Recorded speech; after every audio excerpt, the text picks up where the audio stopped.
How long was Neil Armstrong actually on the moon? When did Europe start speaking English? Did Marco Polo really go to China? CuriosityStream is the streaming service for all things history, plus science, wildlife, and more. What's the real story behind the Mona Lisa? We've got that. What caused the collapse of Rome? We know. Where did we find mankind's earliest ancestor? Come find out. For the holidays, give the gift of curiosity with 25% off gift cards for your curious cohorts. It's holiday shopping season at curiositystream.com/gift. Get great deals throughout the store at Safeway. This week at Safeway, get mega packs of bone-in USDA choice beef New York strip steaks for $5.97 per pound with digital coupon. Limit 2 packages. Plus, Haas avocados are 10 for $10. Member price. Also, this week at Safeway, mix or match 12 packs of 12-ounce cans or 8 packs of 12-ounce bottles of Coca-Cola, Pepsi, 7-Up, or Dr. Pepper are buy 2, get 3 free. Limit 3 free items. Member price plus CRV. Visit Safeway.com or head in store for more deals.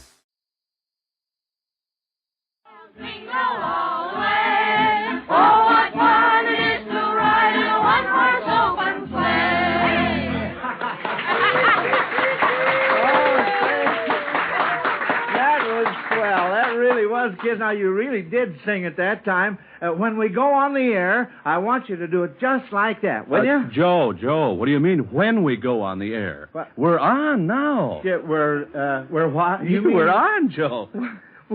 Well, don't stand there, Bob Murphy. Do something.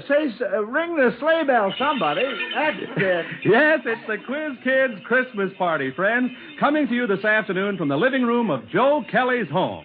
There's no formal schoolroom atmosphere here. Instead, it's a typical picture for this season of the year. A group of happy youngsters gathered around a glittering Christmas tree and vainly trying to maintain some semblance of order is our host, the chief quizzer himself, Joe Kelly.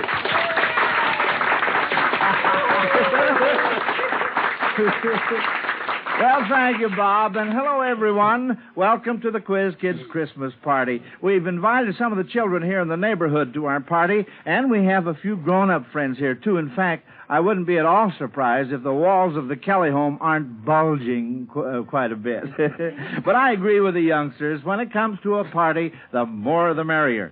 You know, the children in our Quiz Kids classroom last Sunday offered to come out and help Mrs. Kelly and me trim our Christmas tree. So I took them up on the offer, and, well, kids, I want to say right now, you've done a wonderful job. The tree looks beautiful. And say, I understand you quiz kids have worked up a Christmas program as sort of a surprise for teacher. Now, I don't know what kind of a program it is, but I certainly am anxious to hear it. And I know all our friends out there listening are, too. But first, just to keep in practice, let's have a few questions. Now, we'll just sit down here on the floor around the Christmas tree like here. If Grandpa Kelly can make it. I couldn't miss the floor, really. Well, as usual, we'll start off with roll call. First, Joel. I'm Joel Kupperman, and I'm 12 years old in 8th grade in the Volta School. Lonnie? I'm Lonnie Lundy. I'm 13 years old and in the 8th grade at Lincoln Junior High School in Park Ridge, Illinois. Ruthie? I'm Ruthie Deskin. I'm 14 years old and in 3B at South Shore. Patrick? I am Patrick Holmclown. I'm 11 years old and in 7B at the Fort Dearborn School in Chicago. And little Melvin. I'm Melvin Miles. I'm 5 years old. I go to kindergarten Norwood Park School. Well, fine. Now that we've counted noses, here we go with the first question. You know, during this Christmas season, Evelyn Stewart of Buffalo, New York, has been thinking of children in other lands all over the world. She wonders if you quiz kids can say Merry Christmas in any language other than our own. All right, Ruthie? Well, I think in French it would be Joyeux Noël. Well... Or something on that order. Maybe it would be Noël Joyeux. I'm not sure which it is. That's just what it would be. That's fine. And, Lonnie? Well, I don't exactly know a foreign language, but I can give you it in languages that aren't English, like Pig Latin. Pig Latin? Well, all right. How do you say Merry Christmas? Mary May Isthmus Cray. That's good. Or else an Ide language. That's Myber Ibe Cribus Mibus. Oh, that's just dandy, yes. Uh-huh. And little Melvin has his hand up. Well, all right, Melvin. I was going to say the same thing. I could say too, so seeing as when Lonnie said it in Pig Latin, I could say it in Polish. Oh, in Polish? Well, all right. Let's hear Merry Christmas. Wesołe Świąt. Well, what do you know about that? That's fine. Oh, say, by the way, have you kids heard why Santa Claus is giving his reindeer umbrellas for Christmas presents this year? Have you heard? Pat? Well, would it have something to do that what goes up the chimney up can't come down the chimney down, or that old joke? No. Lonnie? Well, might have some connection with their their name, reindeers. You're warm. Ruthie? Well, maybe it'd be to keep the rains out of their faces. You're pretty close. It's to keep them out of the reindeer. Oh, dear. I just had to get that in there. That's all right, too. Well, now, here, the next question here is from Miss Doris Bredenberg of Seattle, Washington. And she wants to know what opera characters might have used these familiar present-day signs to advertise their business. First, a red and white striped pole. What opera character, Patrick? Well, that would be Figaro. The Barber of Seville and the Marriage of Figaro. He was a barber. Right. Absolutely. Who, he says he combed the men's hair by day and made love to the ladies by night. Yeah. And how about the sign of the flying red horse? What opera character? The sign of the flying red horse. Pat? Well, it might be the Flying Dutchman. Well, he flew, not on a horse, but... No, not exactly. Joel? Well, wouldn't it be Brunhild in the Ring operas? Well, you're very, very close. Very close. Did we give up on this? Ruthie? Well, I think it'd be the Valkyries. That's right. Absolutely. That's right, Ruthie. That was very good, children. As usual, we're sending a fine Zenith transoceanic shortwave portable radio to Doris Bredenberg of Seattle, Washington, for sending in this question that you have answered correctly. Now, if you miss a question this afternoon, Alka-Seltzer's reward will be the same as it usually is, a big Zenith radio phonograph combination. You know, the wear and tear of Christmas shopping is getting a lot of people down, including Sally Mitchner of Minneapolis, Minnesota. And with only a few more shopping days to go, she wishes she had a few of those remarkable mythological characters to help her shop.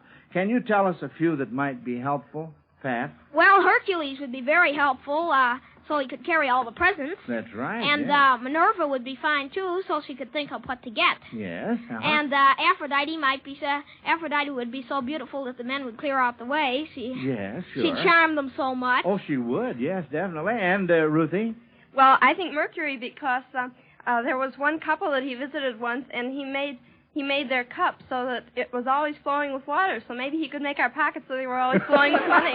Which would be wonderful, especially around Christmas time, wouldn't it? And Joel? Well, I guess because he had 100 eyes and there's a lot of things that we want to get. And also Mercury again, because he could fly and there'd be no trouble about transportation because you just could fly over the heads of the crowd. That's true. And Lonnie? Well, I was going to say somewhat what Joel was saying. Perhaps Phaeton, he drove the chariot of the sun. That would provide transportation. And also Cupid would make the clerks real friendly and everything, possibly. He certainly would, and wouldn't also Atlas, if he held up the world, he could also hold up a few Christmas packages. That he could. And Melvin?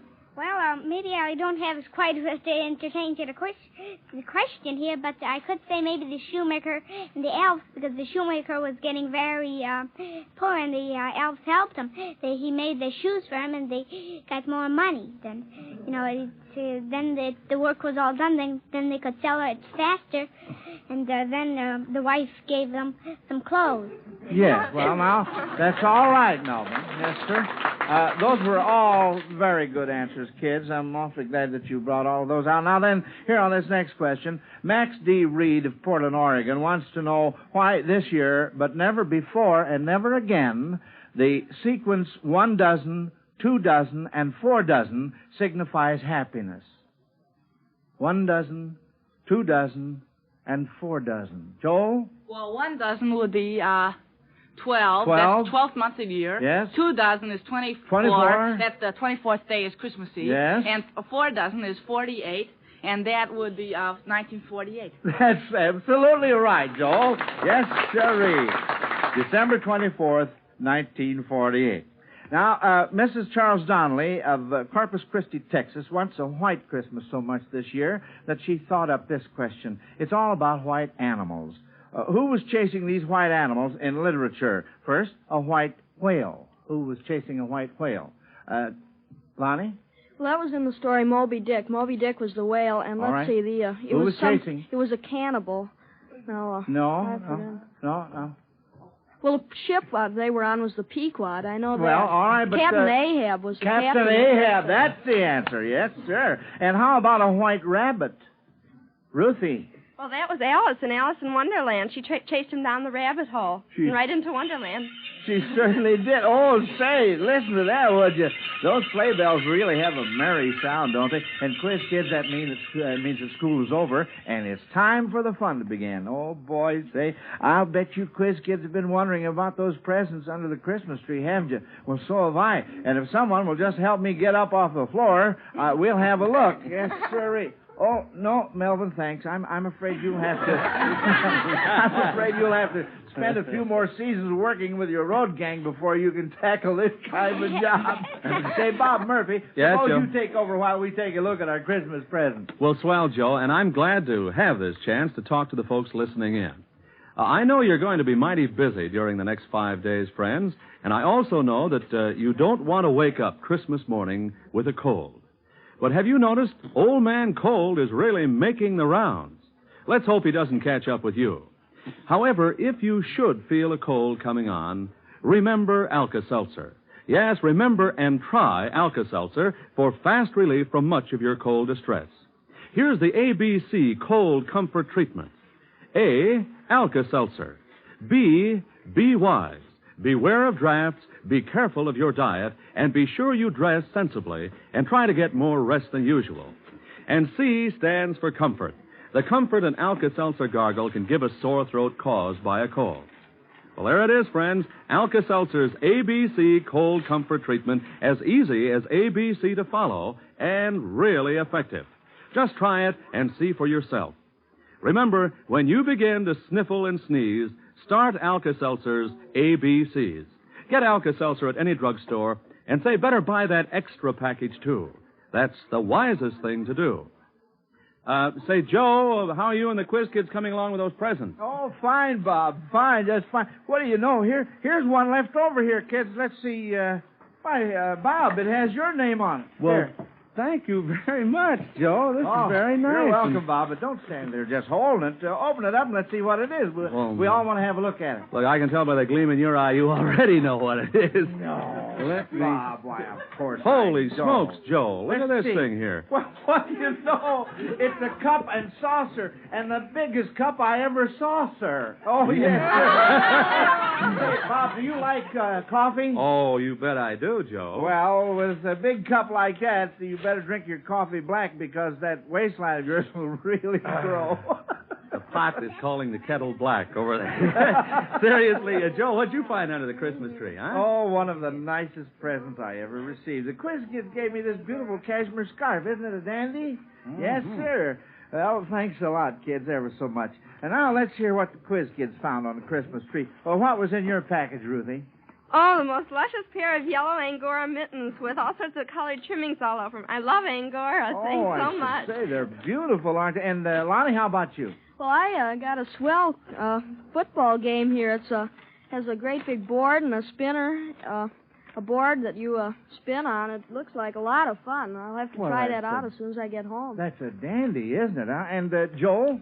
I got a nice little zipper notebook, just what I need. I'm going into high school in February. Oh, fine. Well, did you open it up? Yeah, sure. Huh? What's inside? What's inside, Joel? Please. Huh? Open it way up there. What? A turtle. A turtle, yeah. Oh, surprise on Joel. He collects turtles as a hobby. Yes, sir. That's a dandy one, too. Well, how about you, Patrick?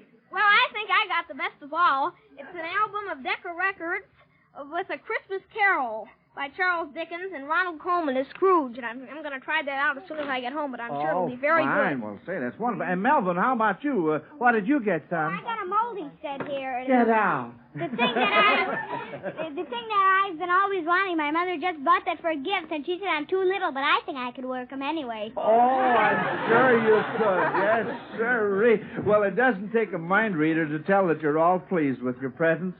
But I know that you quiz kids have experienced the real meaning of Christmas this year by playing Santa Claus to a lot of youngsters who are not as fortunate as you are. Yes, and you've been generous, Santa Claus, too. You see, friends, the quiz kids learned about the youngsters on the Navajo Indian Reservation, 150 miles back in the desert near Shiprock, New Mexico. Now, these youngsters belong to families who missed out on the relief work done for Navajos in the last year. So all the quiz kids who have ever been on our program decided to make this Christmas a very, very merry one for these little Indian kids. They have sent a shipment of over 500 new and reconditioned toys, a really wonderful collection of toys, beautiful dolls, books, wind-up trains, musical instruments, a high chair, a doll's house. In fact, just about everything that children everywhere like to have. Along with the toys, which are being distributed by the doctor in charge of the hospital in Shiprock, the Zenith Radio Corporation has donated one of their big radio phonograph combinations for the hospital there. Wasn't that nice? So we can say Merry Christmas to our little Navajo Indian friends out there on the desert in New Mexico and know that they are going to have just that. Now then, quiz kids, I think I've waited long enough for this surprise present you have for me, this program you've planned. I guess it's going to be a lot like the Christmas stocking hanging over the fireplace. You don't know what's in it until you look, and believe me, I'm ready to take a peek right now. Ruthie, suppose you start us off. Well, I've written a little poem. I suppose it'd be more appropriate a few hours from now, but I'm going to read it now anyway. All right. It's a parody on The Night Before Christmas called A Visit from the Quiz Kids. 'Twas the week before Christmas at Joe Kelly's house, and the Quiz Kids were gay as a waltz theme by Strauss. Our genial host, the chief quizzer himself, was dressed all in red like that dear Christmas elf. Soon from the piano there issued a chord that sounded like cranking a Model T Ford. Oblivious, Lonnie continued to play, while Pat's Irish tenor went trilling away. Joel, sampling each cookie and sweet, interrupted the music with, "When do we eat?"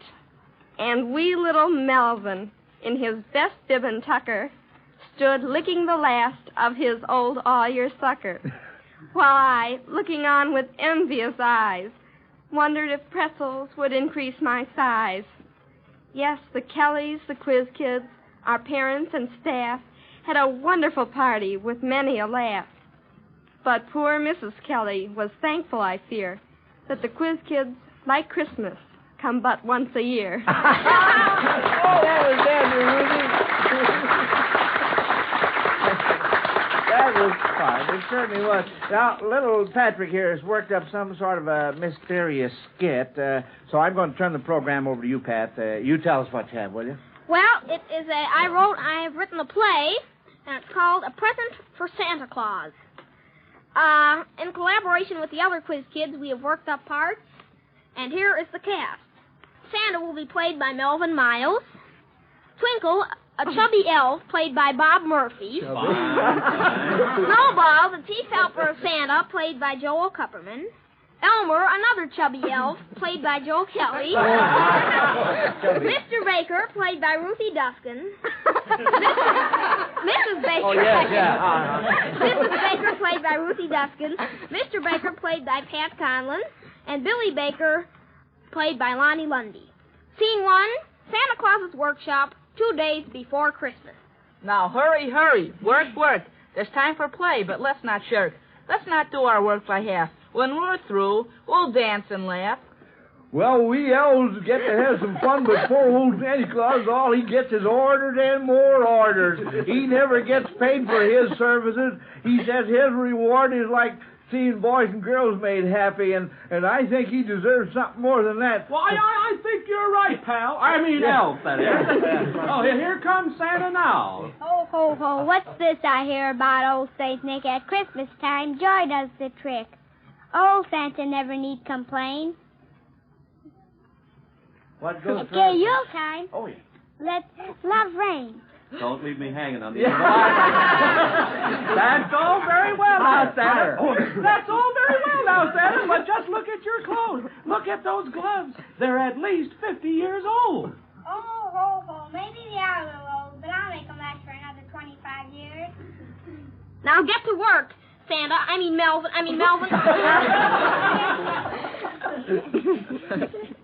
Melvin, you're supposed to say, now get to work. Well, now let's get to work. We have all things to do, you know, now. Scene 2, the same evening in the living room of the Baker home. Enter Mr. Baker.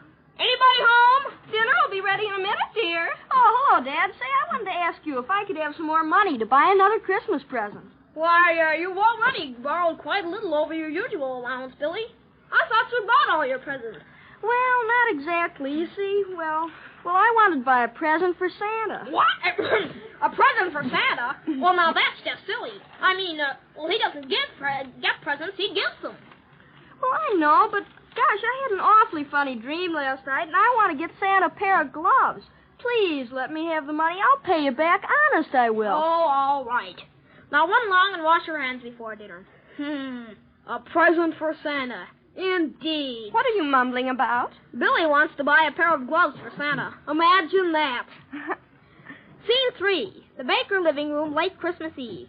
Santa steps down the chimney accompanied by Snowball. Oh, this is a pleasant room here. Now, let's see. Now, this here is, the Baker's living room. All right.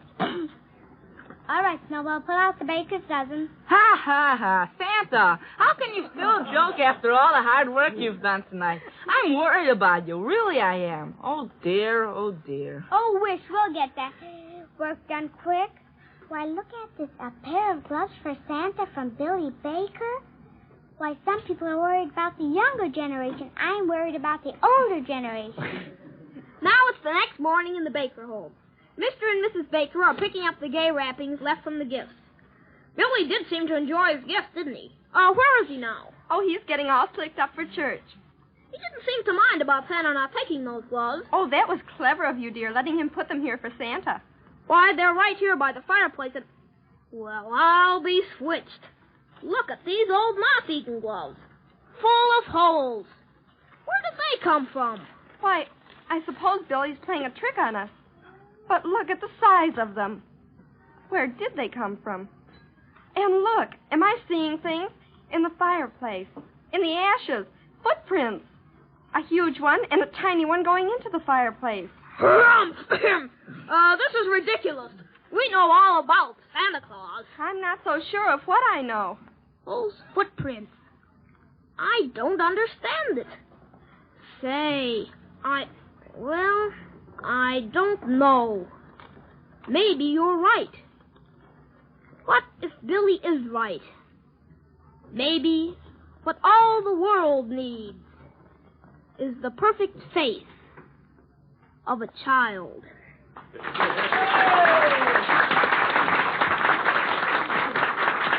Hey, that was a humdinger. Yes, sirree, Patrick. Now, what's next round here? Well, Joe, you're next on the program. It says Joe Kelly. Oh, well, there's a little mistake there. That's a different Joe Kelly. Different Joe Yes, Kelly? it's my little 11 weeks old grandson. Well, Joe is he here III. today, Joe? Is he here? Well, I should say so. And here he is right here. Well, come on, son. Say something to all the folks out there, all the other little babies.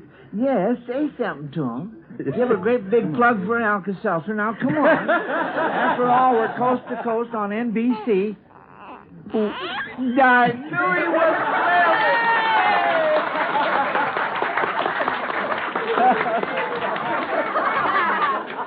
Oh, that's cute. Of course, that's only his grandfather speaking. Yes, sure. Well, now let's see what's next here. Oh, yeah. Say, Joel, what are you going to do for your part of the program? Well, I'm not quite a piano player, but I'm stuck with the piano, so I'll do my best. Oh, fine. Well, what are you going to play for it? Condensation of Waltz in E-flat by Duran. Oh, that'll be dandy. All right, get over there at the piano. Now, everybody be real quiet. You too, Joe the Third.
Thank you, Joel.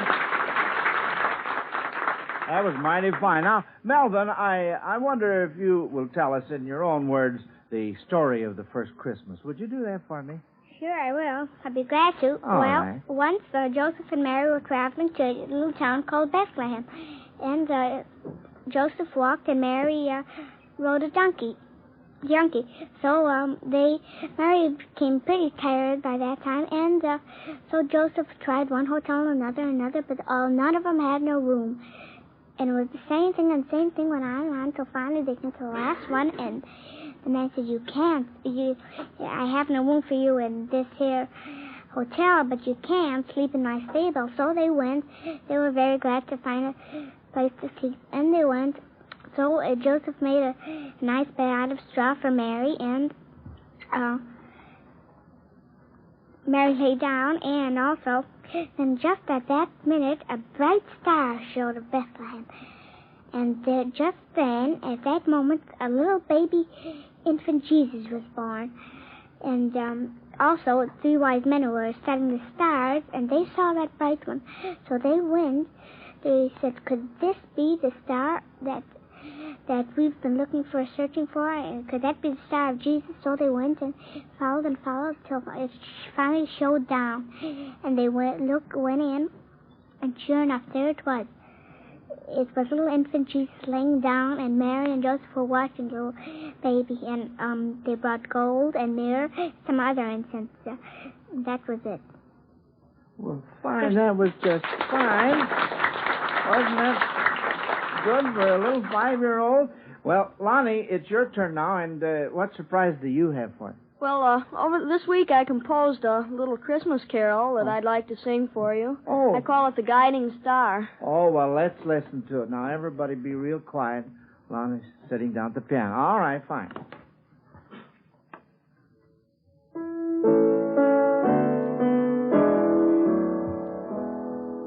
The brilliant star of Bethlehem shone on that holy day, and guided wise men to the spot where the tiny baby lay.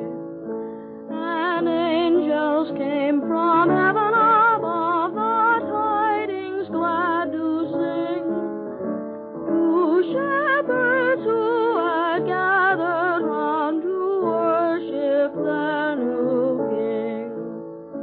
The joyous news that reached the world on that first Christmas day has spread throughout the entire earth to guide men on their way.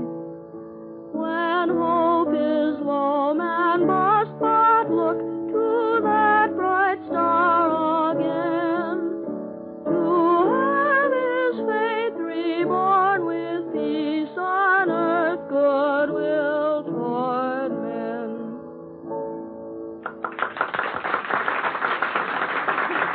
Thank you, Lonnie. That was fine. I'm so proud of all of you kids.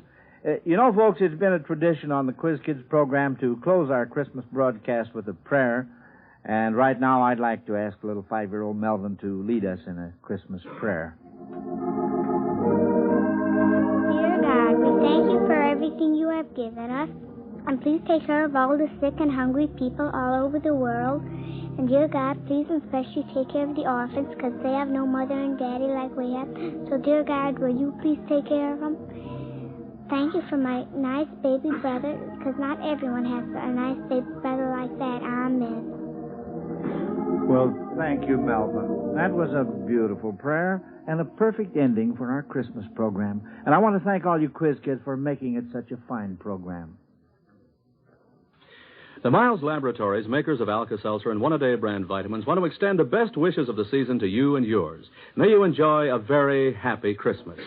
Today's Quiz Kids program came to you from the living room of Joe Kelly's home in Chicago. This is Bob Murphy speaking.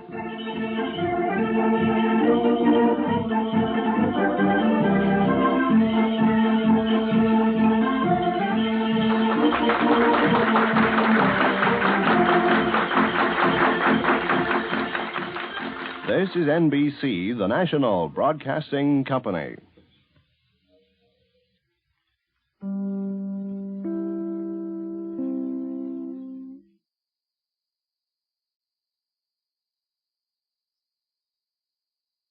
Why don't more infant formula companies use organic, grass-fed whole milk instead of skim? Why don't more infant formula companies use the latest breast milk science? Why don't more infant formula companies run their own clinical trials? Why don't more infant formula companies use more of the proteins found in breast milk? Why don't more infant formula companies have their own factories instead of outsourcing their manufacturing? We wondered the same thing. So we made ByHeart, an infant formula company on a mission to get a lot closer to the most superfood on the planet, breast milk. Our patented protein blend has more of the important and most abundant proteins actually found in breast milk. We're the first and only U.S.-made formula to use organic, grass-fed whole milk, not skim. We even conducted the largest clinical trial by a new infant formula company in a quarter-century, with clinically proven benefits like easier digestion, less spit-up, and softer poops versus a leading infant formula. And we make our own formula in the USA and our very own factories in Iowa, Oregon, and Pennsylvania. ByHeart, a better formula for formula. Learn more at byheart.com. Okay, round two. Name something that's not boring. A laundry? Ooh, a book club. Computer solitaire, huh? Ah, oh, sorry, we were looking for Chumba Casino. That's right, ChumbaCasino.com has over 100 casino-style games. Join today and play for free for your chance to redeem some serious prizes. ChumbaCasino.com. No purchase necessary. Void where prohibited by law. 18+ terms and conditions apply. See website for details.